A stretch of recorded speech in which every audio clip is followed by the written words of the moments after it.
Abakunzi ba DMT Rwanda nongeye kubashimira yuko mwakomeje kudukurikirana no mugaheka ko guceceka. Mwabonye yuko haragaye gaciyemo twagiye tuta uploading ibiganiro bitandukanye, abantu benshi barampamagaye twafitanye gahunda.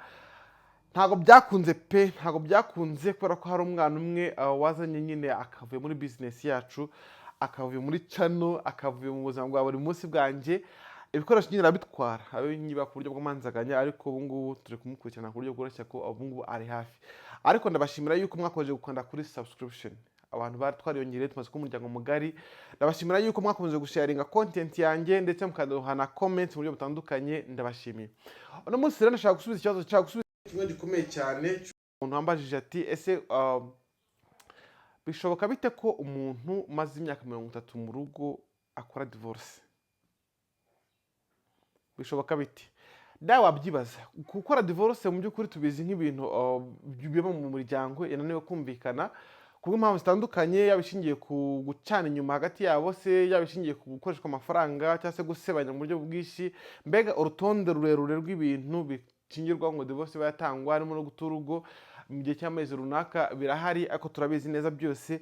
Ariko kubaza ngo ese niba umuntu yarashakanye n'umuntu bakamara imyaka 3, 4, 5 bari kumwe bakagenda bakagera ku myaka 30, kuki bishoboka ko umuntu kuri iyo myaka akora divorce? Ni ikibazo cyane amatsiko cyane. Ashaka ibitekerezo bitandukanye henshi, mbaza abakuze, mbaza ni shakiro tuziye ndetse jya kuri internet, shakiro internet yisumbuye. Buriya ikintu ushaka gusubiraho kano kanya nuko abantu kujya gushakana buriya n'umwanzuro bwabo bumvikana, ariko ubona batawumvikanye. N'umwanzuro basa nk'ubumvikanyeho ariko batawumvikanyeho, kubera ko impamvu zituma umuntu ashaka ni nyinshi. Izo mpamvu ni urutonde rurerure cyane, ariko utahamya 100% yuko uzihuriyeho n'uwo mugiye gushakana. Icyo ni kimwe. Impamvu zituma ushaka harimo iy'ingenzi ushaka gushyiraho umwotso yo kugira ngo wagure umuryango, nyine ubyara abana. Abo bana bimaze kubabyara, hari uko wifuza umwana, wifuza kuzamurera umwana wowe umwifuza mu rwego runaka rw'ubuzima, n'uwo mwashakanye nawe abyifuza mu bundi buryo. Nk'urugero rwa hafi, ushobora kuba wumva umwana uzabyara uzamutoza ndetse kuba umunyamashuri, ariko umugore we umwana azabyara yumva kuba umunyamwuga tora hanze kugira ngo n'indangagaciro za kimuntu zo hanze.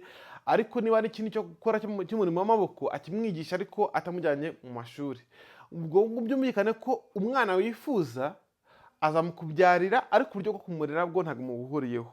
Conflict izatangira ikomere cyane.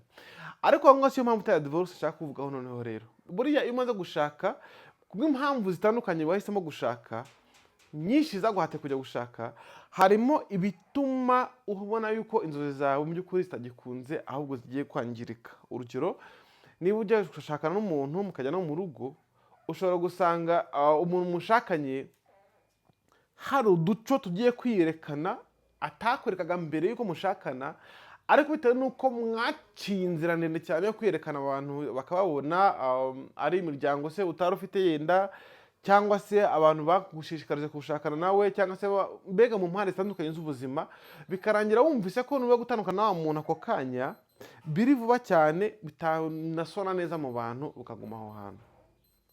Icyo gihe hazamo kongera gupfundikanya umubano, ko ati reka nemere mbane nawe, yenda se igihe runaka kizagera byisubireho, cyangwa se mu kimwe hagira ukundi kuntu twongera ubuzima, hagira impinduka zibaho. Bishoboka kenshi ko noneho rero mubana na umuntu deja iyo ngiyo deja mwamaze gufeiringa, urugo rwawe rwamaze gupfa, ahubwo no murindire yuko hari ukongera kuzisubiranya kuzabaho. Hagero byanga kubyara umwana wa mbere, kubyara wa kabiri, kubyara wa gatatu, mu by'ukuri uri mu bihe bikubihiye, ari nkaho watandukanye na wa muntu, ariko nta muntu ufite wakemera yuko ubayeho nabi, kuko nta muntu wakumva ku ruhande uhari. Kuzagera igihe uzagira abana bagakura, bakabasha kubona ubuzima nyina abayemo cyangwa se bakareba kuvuganira impande n'impande, akavuga ati nyamara papa abayeho nabi cyangwa se mama abayeho nabi. Nawe wamara kumva ko hari abantu ku ruhande bagushyigikiye no bumva neza agahinda kawe, ugatangira gushaka ukuntu wabisohokamo. ikiba ni ikihe rero? Ba bana wabyaye akenshi bamaze gukura muri ya myaka 30 nyine cyangwa yo hejuru cyane, batangiye kubona agahinda ufite uko kangana, batangiye gushaka gusora muri ya nzira y'imibabaro ubayemo, kuko ufite abantu bakumva, ufite uruvugiro, ufite ukuntu babisobanura bikumvikana, hari n'abatangabuhamya banyabo kandi bo mu nzu nyine bazi ko wagowe. Icyo gihe bitabyoroha ko noneho ufata umwanzuro wo kuvuga ngo wa mugabo cyangwa se wa mugore ndamuretse, ngiye ku buzima bwanjye bwite. Ushyigikiwe n'iki? Kuko ikiguteye imbaraga ako kanya ni ukuba umaze kugera ku rwego rwo kubona abantu bakwizera, bakumva neza ukuntu ubayeho kandi banagufasha gusohokamo gushaka igisubizo cy'ukuntu waguma kubaho. That's why rero ku myaka 30 cyangwa 40 haba hamaze kuboneka abantu ari basobanyu banyoko wanyu batumvaga ko ukuntu ubayeho mbere yuko ugishaka, ariko babyumvise uko igihe cyicuma bitewe n'abana babuze minerivare, hari ahantu hari gupfiramo iki, babuze imirire myiza, hari ahantu hari gupfiramo iki. Abana bakabona no imbarutso yo kwerekana ko hari ubuzima runaka butari kugenda neza mu rugo, noneho bamara no gukura, bakamara gukora baratanze noneho umucyo ku buzima ubayemo, ukabona noneho intambwe nyayo yo kugira ngo ibyo bintu bisohokemo.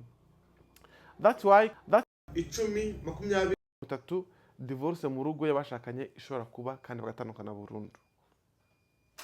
Abo bantu ntabwo batandukanye uwo munsi, abo baratandukanye kera cyane, muri iyo myaka 50 ishize n'itanu yensi cyangwa nini bakimara gushakana, ahubwo ukaba baragumye hamwe kubwo gutinya byinshi ntabasha kurondora, ariko by'umwihariko cyo kuba utafite abantu bakumva ko kuko ubayeho nabi, bigatuma hari ibintu nyine guma gutsikabigumana. Wazabona abantu bakuvuganira bakumva neza ko noneho ubu ngubu ufite comfort, nanagiye ntawanenga ubukunda mugayo, ahubwo nabangiye mu buryo busa nkaho ufite impamvu yumvikana kandi isobanutse mu bantu bacu. Nayo mpamvu nyine ibyo bisa nk'ibitangaza ku myaka 30, 40 abantu babana bakora divorce bagatandukana. Ndagushimiye cyane. Thank you so much.